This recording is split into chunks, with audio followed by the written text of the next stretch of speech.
राम राम सभी को। दो बड़ी खबरें लोरिश बिश्नोई ग्रुप से जुड़ी हुई निकलकर सामने आ रही है। सभी बहन भाई इस वीडियो को पूरी अंत तक जरूर देखना। ये दोनों खबरें मैं आपके साथ में शेयर कर देता हूँ। क्या है पहली खबर, गुरलाल बराड़ हत्याकांड से जुड़ी हुई निकलकर सामने आ रही है। गुरलाल बराड़ लोरिश बिश्नोई का दोस्त और गोल्डी बराड़ का भाई था। गुरलाल बराड़ की हत्या बम्बिया गैंग के शूटरों ने करीब 3 साल पहले वेव मॉल के बाहर कर दी थी। गुरलाल बराड़ वहाँ अपने फॉर्चूनर गाड़ी में बैठकर किसी का इंतजार कर रहा था। इतने में 3 शूटर गाड़ी के पास आए और 7 राउंड फायर गुरलाल बराड़ के ऊपर कर दिए, जिससे गुरलाल बराड़ की मौके पर ही मौत हो गई थी। इसी कारण लोरिश बिश्नोई गैंग बम्बिया गैंग के पीछे हो गया था। पंजाबी सिंगर सिद्धू मूसेवाला की हत्या के बाद भी लोरिश बिश्नोई गैंग ने एक पोस्ट डाली थी और कहा था कि सिद्धू मूसेवाला हमारे भाई विक्की मिड्डू खेड़ा और गुरलाल बराड़ की हत्या में शामिल था।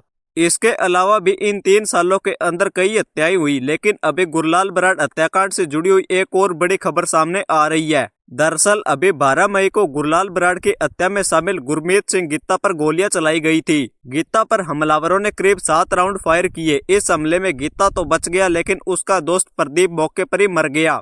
प्रदीप के सीने में गोलियां मारी गई थी, जिसके कारण उसकी मौके पर ही मौत हो गई थी। गुरमीत सिंह गित्ता ने गुरलाल बराड़ को मारने वाले शूटरों को मोटरसाइकिल उपलब्ध करवाई थी। तो भाई बुरे काम का बुरा नतीजा होता है, ये इस बात का एक उदाहरण है। इसके अलावा एक और बड़ी खबर लोरिश बिश्नोई ग्रुप से जुड़ी हुई निकलकर सामने आ रही है। दिल्ली पुलिस के क्राइम ब्रांच ने लोरिश बिश्नोई गैंग के 3 एक्सटॉर्शन मॉड्यूल का खुलासा किया है। ये मॉड्यूल गोल्डी बराड़, लोरिश बिश्नोई, काला जठेड़ी, संपत नेहरा और नरेश शेट्टी से जुड़े हुए थे।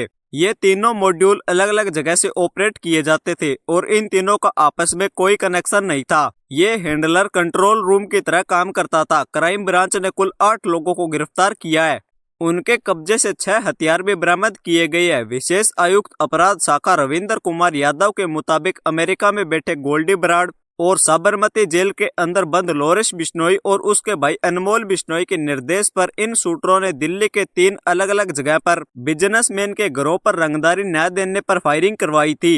कहा जाता है कि इनका मकसद बड़े लोगों को टारगेट कर उनके घर की दीवार, दरवाजे, खिड़कियां पर फायरिंग करवाना और सामने वाले शख्स के अंदर दहशत फैलाना था, जिससे ये लोग आसानी से पैसे दे सके। उसके बाद जिससे फिरौती मांगी जाती थी उसे इंटरनेट कॉल आता था और कॉल पर कहा जाता था कि अगर आपने पैसा नहीं दिया तो अंजाम भुगतना पड़ेगा। इंटरनेशनल कॉल में लोरिश बिश्नोई और गोल्डी बराड़ का नाम लिया जाता था कि हम उस गैंग के सदस्य बात कर रहे हैं, जिससे फिरौती मांगी जाती थी। उस पर फायरिंग करने वाले सभी नाबालिग और बालिग शूटर सैकड़ों किलोमीटर दूर से अपने टारगेट पर पहुंचते थे और फायरिंग करके फरार हो जाते हैं। इसके कारण इनको ट्रेस कर पाना बहुत ज्यादा मुश्किल हो जाता है। पुलिस ने बताया कि इन शूटरों को काम करवाने के बाद अंडरग्राउंड कर दिया जाता है और दूसरे काम के लिए तैयार किया जाता है। सबसे पहले इनसे रेकी करवाई जाती है, तब इनको हथियार नहीं दिए जाते, लेकिन जब जिससे फिरौती मांगी जाती है उसे डराने के लिए भेजा जाता है, तब इनको हथियार दिए जाते हैं। इन्हें ये पता नहीं होता ये किस पर और क्यों फायरिंग कर रहे हैं।